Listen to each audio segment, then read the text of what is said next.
So we decided to call these series of talks The Naked Truth, and as an introduction to this series of talks, I want to bring you back to a few weeks ago.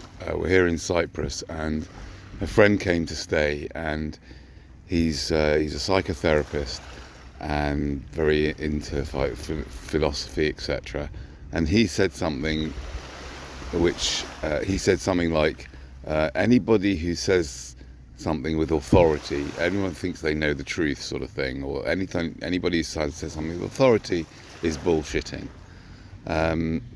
So I'd like you to just talk about truth, what it is, and also relate to what I just said as well.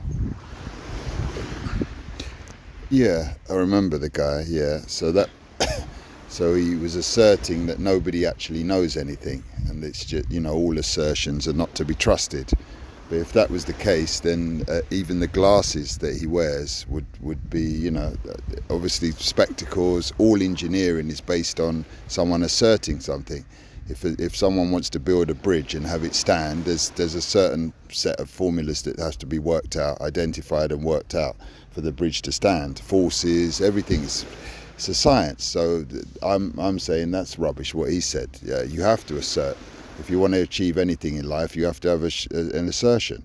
You have to believe that what you're doing is true, is the truth, and then it's borne out in the actual product that you produce. The bridge stands or it doesn't stand. It's shown to be true if it stands for hundreds of years, which they do. There's buildings and bridges and all kinds of things that have stood for hundreds of years. So they're very true in that respect. If they fall down, then that shows that it's untrue. It shows that it's untrue. It's self-evident. The formula was wrong. It's something you missed. The mathematics was out. The forces were not looked at properly or understood. So the bridge or the entity falls apart. So that's what the whole world's based on that, on things working or not working. And that's true or false. If they don't work, in design terms, they're false. If they work and do the job perfectly, they're true. So it's not true. Things have to be asserted. You have to assert yourself to overcome a physical problem, or athletes have to assert themselves to achieve goals. Goals are achieved. That's a patent example of truth. If you aim to do something and you achieve it, there it is. That's true. You've asserted yourself on life. You've asserted yourself with the goal. You've asserted, I want to achieve this 4-minute mile, Bannister. And he ran and ran and ran and trained until he achieved it. There we go. There's a success there. This person was indicating that there's, I think it's a defeatist attitude. That's what he is anyway, the character. He's a defeatist. He's not done well in life, and he's been, kind of depressed. He's in depression, deep depression. So that assertion is coming from his mindset. He believes that nothing is achievable and it's all rubbish, and you should know anyone who asserts that it's possible to do anything is rubbish, is talking rubbish, because he himself has been defeated by life. He's not been able to achieve anything in his life. His children don't love him, they don't respect him because of that, because he hasn't achieved anything. And then he's assumed that posture because he can't be bothered. It's a can't be bothered attitude. So that's what comes with defeat. These kind of statements come on the back of defeat, basically. Anyone who asserts they could achieve is rubbish. No, it's you, see? You try to assert and you'll see you can change that. You can turn things around. Okay, and if you could talk further about the naked truth and about, about ignorance being bliss, and about your experience of your experience of how your idea of truth has evolved maybe over time. What would you say about that? Because I think he might, or a listener might respond to what you just said is that, okay, so maybe you're right about engineering, but are you right about making assertions about life itself? Well, I see it all as an engineering project. Life is an engineering project. It's held. Molecules are entities held together by forces, so it's a structure. You can see it's a structure. Everything here exists. It's an engineering project, so it has to be understood.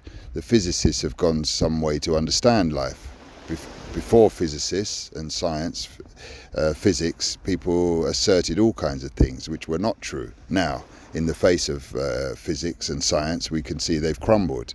One of them is the superstitious ideas of religion, a lot of religious ideas. They thought there was an entity in the sky that had built life and put life together, the creator. So now it's shown that it's not. It's an immersive, it's an emergent phenomena, life. It doesn't have to have a creator. It's just an emergent phenomena. So again, it's just peeling back the layers of ignorance, really. That's what truth is. When it's fully revealed, it's like the sun. It's completely, you're illuminating that which was hidden before. That's what you're doing with the mind. You're trying to penetrate into the things that were arcane and dark and light them up.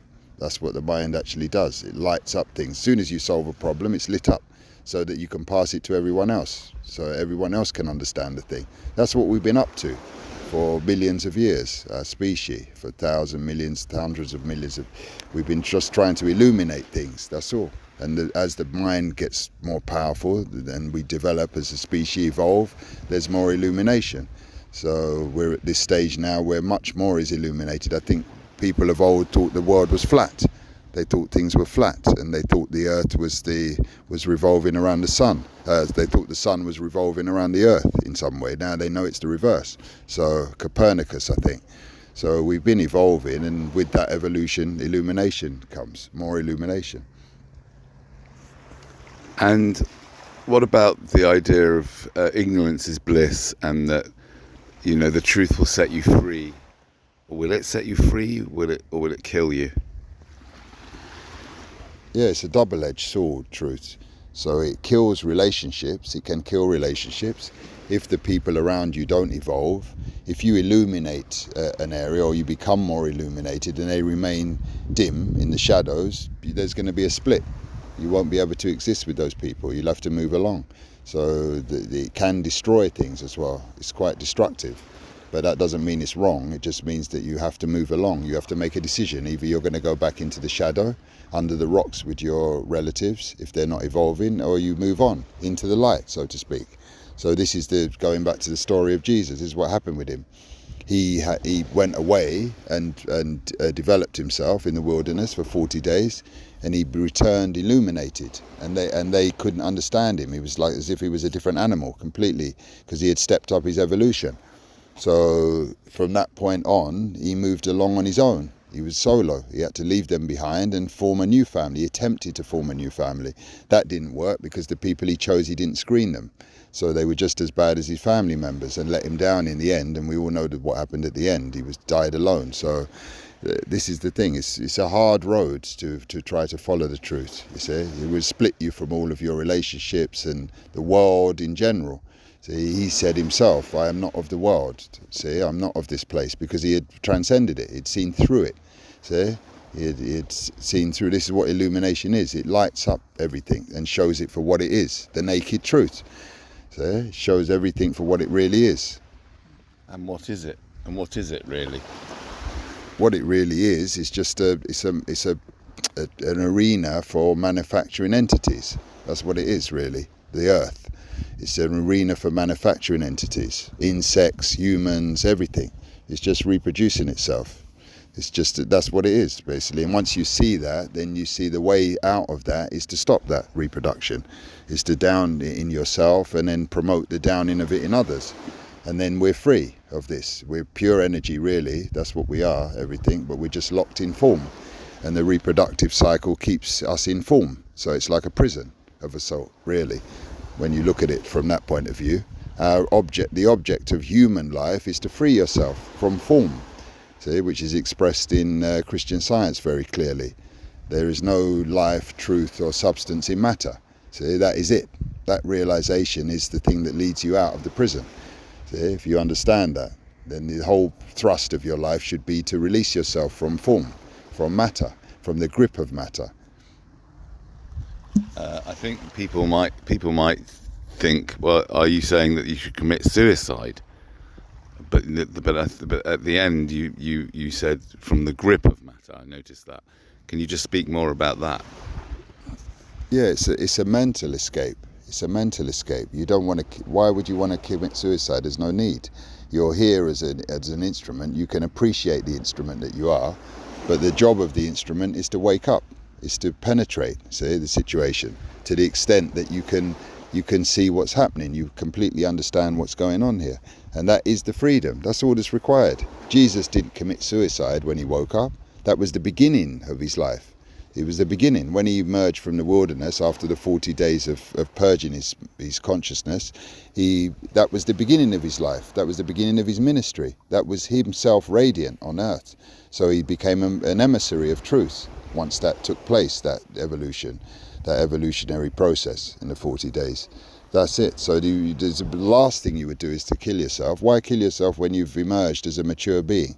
That's it. That's the time that you live. And then the sole purpose of his life is to spread the understanding that he's attained, to try to influence other people, to wake them up, to liberate them, basically, from the grip of matter. So there's no suicide. Suicide is from frustration or disappointment or great suffering that you can't tolerate anymore. And then the only way out, again, it's a liberation, is to kill yourself, is to commit suicide, because it ends the suffering.